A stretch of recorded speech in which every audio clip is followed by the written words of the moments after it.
Hello किसान भाइयों, आज के इस वीडियो में हम लोग बात करेंगे यदि आपका धान जो है 50 से 60 दिन या फिर 70 दिन का हो चुका है तो आप उसका जो है कैसे उत्पादन बढ़ा सकते हैं। कैसे जो है आपको कौन कौन सी चीज़ों का आपको विशेष ध्यान रखना है जिससे आपका जो धान है वो अच्छा जो है इस साल आपको झाड़ दे के जाए, यानी कि अच्छा आपको उत्पादन देकर जाए।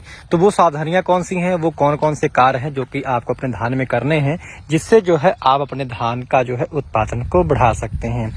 सबसे पहले तो हम लोग यहाँ बात करेंगे यदि आपके धान का यदि 50 दिन का हो चुका है या फिर आपका धान अभी 45 दिन का है तो उसमें जो है आपको जो भी यूरिया की डोज देनी है वो आपको कंप्लीट कर लेनी है, यानी कि इसके ऊपर आपको यूरिया नहीं लेके जानी है। यदि आप इसके ऊपर यूरिया लेके जाते हैं तो इसका जो आपको जो है थोड़ा आपको इसका खामियाजा भुगतना पड़ सकता है, क्योंकि इससे होगा क्या कि यदि आप आखिर तक यूरिया लेट तक देते रहेंगे तो इससे आपके पौधे में जो वनस्पतिक बढ़वार है वो जारी रहती है, जिससे आपकी जो रिप्रोडक्टिव ग्रोथ होती है, जो दाने बनने की प्रक्रिया है, उसका टाइम थोड़ा कम हो जाता है।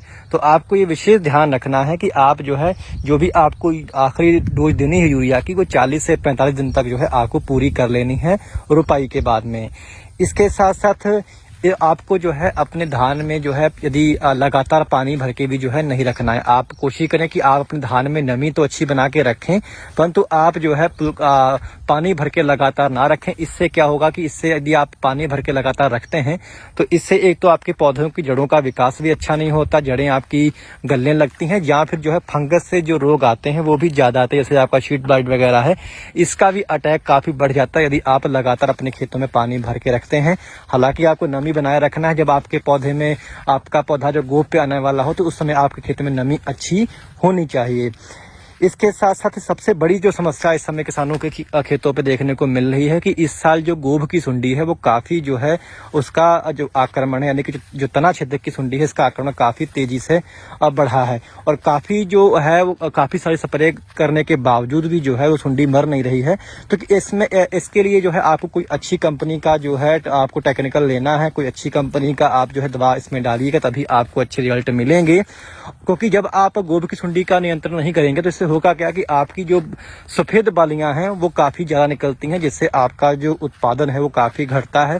सफेद बाली तब निकलती जब आपके पौधे के अंदर जब जो तना होता है उसको सुंडी अंदर से काट देती है, जिसके आगे चल के उसमें जो बाली आती है वो सफेद जो है उसमें से निकलती है। तो आपको ये भी ध्यान रखना कि आपको अपने खेत में जो है गोभ की सुंडी का अच्छे से नियंत्रण पा लेना है। जो तना छेदक की सुंडी यानी कि गोभ की सुंडी है उसको आपको अच्छे से अपने खेत में कंट्रोल करना है। इसके कंट्रोल के लिए जो है आप काफ़ी सारे टेक्निकल आते हैं, किसी एक अच्छे टेक्निकल का आप उपयोग कर सकते हैं, जैसे कि आपका क्लोरेंट्रानिलिप्रोल है, इसका आप उपयोग कर सकते हैं। जैसे कि कोराजिन में ये आपको टेक्निकल मिलेगा, एम्प्लीगो में टेक्निकल मिलेगा, और भी काफ़ी इस समय दवाएँ आ गई हैं जिसके अंदर आपको ये क्लोरेंट्रानिलिप्रोल जो है टेक्निकल मिल जाता है। इसके सिवा जो है इस समय बायर की वाइगो आती है, इसका भी आप जो है उपयोग कर सकते हैं। वियागो में जो टेक्निकल है उसमें जो है टेट्रानिलिप्रोल है जो कि काफ़ी बेहतरीन टेक्निकल है, इसका भी आप उपयोग करते हैं तो इससे भी आपको काफ़ी बेहतर जो है रिजल्ट देखने को मिलेंगे। जहाँ फिर आप कार्टाप और उसके साथ में इमामेक्टिन बेंजोएट का मिलाकर भी स्प्रे यदि करते हैं, कार्टाप हाइड्रोक्लोराइड और इमामेक्टिन बेंजोएट का, तो इससे भी काफ़ी बेहतर नियंत्रण जो है गोभ की सुंडी और आपकी जो पत्ता लपेट की सुंडी है इस पर आपको देखने को मिल जाएगा। इसके साथ साथ जो है आपको अपने खेत में जो है पोटाश की डोज जो है लगा देनी है। यदि आपका धान तकरीबन 60 से 70 दिन का हो गया है तो आपको अपने खेत में जो है आप स्प्रे जो है पोटाश की आप लगा दें, जैसे कि 0050 जो आता है इसका आप स्प्रे अपने धान में जो है तकरीबन 1.5 किलो प्रति एकड़ के हिसाब से जो है इसका आपको अपने खेत में स्प्रे लगा देना है। क्योंकि जो आपका जो 0050 होता है, जब आपका धान गोभे पे जब निकल जाता है, जब उसमें बालियाँ निकलने वाली होती हैं, जब आप इसका स्प्रे जब करते हैं तो इससे क्या होता है जो आपके खेत में जो भी आपका जो पौधे के अंदर जो फूड मटेरियल होता है वो पौधे के जो है पौधे से जो है दानों तक जो ट्रांसफर होने का कार्य है वो पोटाश ही करता है। तो ऐसे में यदि आप उसमें पोटाश की पूर्ति कर देंगे तो इससे आपको काफ़ी बेहतर रिजल्ट जो है देखने को मिलेंगे। इसकी पूर्ति आप एमओपी के जरिए भी कर सकते हैं, यानी कि जो आपका म्यूट ऑफ पोटाश आता है इसका उपयोग भी आप तकरीबन 15 से 20 किलो प्रति एकड़ के हिसाब से कर सकते हैं, इससे भी इसकी पूर्ति आप कर सकते हैं। इसके साथ साथ जो फंगीसाइड है इनका भी आपको इस्तेमाल कर लेना। यदि आपका धान 60-70 दिन का हो चुका है तो कोशिश करें कि उसमें आप कोई अच्छी कंपनी की जो फंगीसाइड है उसकी आप वरतों कर लें, जैसे कि आपका जिसमें आज काफ़ी जो बेहतर टेक्निकल इस समय जो माना जा रहा है वो है आपका डॉक्सीस्ट्रोबिन और इसके सिवा डाइफेनाजोल।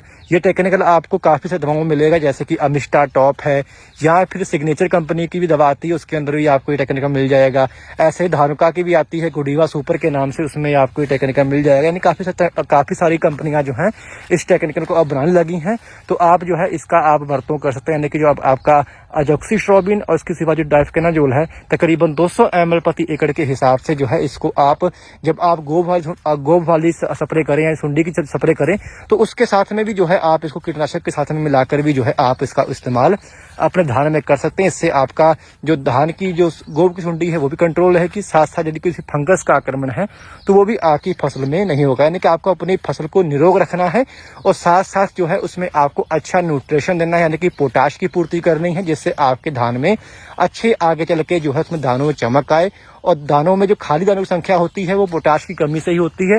यदि आप पोटाश की पूर्ति अपने धान में कर देंगे अच्छे से तो इससे जो है आपके दानों एक तो काफ़ी वजनदार होंगे, चमकदार होंगे और खाली दानों की संख्या नहीं होगी। और बिल्कुल जो कई बार होता है कि दाने आपके काले पड़ने लगते हैं, तो ये भी इससे जो है नहीं होगा। और इसके साथ साथ आपको जो धान का सबसे बड़ा दुश्मन है बीपीएच, इसका भी आपको विशेष ध्यान रखना है, क्योंकि बीपीएच यदि आपके धान में आ जाता है, यानी कि जो आपका ब्राउन प्लांट हॉपर जो होता है, इससे आपकी फसल में काफ़ी सारा नुकसान होता है, क्योंकि आपके पौधों का बिल्कुल जो है तने का रस चूस जाता है, जिससे आपके जो फसल होती है वो कमज़ोर हो जाती है, गिर जाती है। इससे काफ़ी ज़्यादा नुकसान जो है आपकी फसलों में होता है। तो हॉपर का आपको जो है बहुत ही अच्छे ढंग से कंट्रोल कर लेना, जिसको हम लोग बीपीएच बोलते हैं। इससे काफ़ी नुकसान जो है धान में होता है। इसके लिए काफ़ी अच्छी कंपनी की दवा ही जो है काम करती हैं। कोई सस्ती यदि दवा डालते हैं, हल्का टेक्निकल डालते हैं तो इस पर काम नहीं करता है। तो कोई अच्छी कंपनी की आप दवा इस पर, यदि आपके खेत में इसका आक्रमण होता है, आपके एरिया में होता है, तो आप जो है इस पर किसी अच्छी कंपनी की ही जो है वर्तों करें। जैसे कि आपका चेस आती है, इसका आप उपयोग कर सकते हैं, या फिर आपका पैक्सालोन आता है, इसका आप उपयोग कर सकते हैं। जो चेस है इसके अंदर टेक्निकल जो होता है वो पेमेट्राजिन जो होता है काफ़ी अच्छा टेक्निकल है, जो कि आपके फसलों में जो है जो ये जो हॉपर होते हैं, ब्राउन हॉपर होते हैं, जो इसको हम लोग बीपीएच कहते हैं, इसको काफ़ी अच्छे ढंग से कंट्रोल कर लेता है। ये छोटे छोटे से होते हैं जो कि आपके तने का जो है रस चूसते रहते हैं, इनकी जो तादाद होती है वो काफ़ी ज़्यादा होती है, जिसके कारण काफ़ी नुकसान जो है धान की फसल को होता है। इसके साथ साथ बायर की एक सोलोमोन आती है, इसका भी आप इसके जो है इसके नियंत्रण के लिए उपयोग कर सकते हैं। काफ़ी सारी दवाएं आती हैं जिनका किसी अच्छे टेक्निकल का जो है आप वर्तों करके इसका भी जो है कंट्रोल कर सकते हैं। तो ये सब तरीके हैं जिनको यदि आप समय रहते अपने खेत में अपनी फसल को निरोग रखेंगे और अच्छा उसको आहार देंगे तो आपका जो उत्पादन है वो काफ़ी अच्छा आएगा, अच्छी बालियाँ आएंगी, लंबी आएंगी, दानों का साइज होगा वो भी काफ़ी अच्छा आएगा, जिससे आपका उत्पादन बढ़ेगा। और आपके धान में जो है आपको नमी अच्छी बना के रखना है, बिल्कुल लपालप पानी नहीं भरना है। यदि पानी ज़्यादा भरते हैं तो इससे भी फंगस का आक्रमण ज़्यादा होता है और जड़ें गलने लगती हैं, जिसके कारण आपका उत्पादन घटता है। तो उम्मीद करता हूं कि जानकारी आपके काम है, जानकारी आपको अच्छी लगी हो तो कृपया हमारे चैनल को आप लोग सब्सक्राइब करना मत भूलिएगा। धन्यवाद।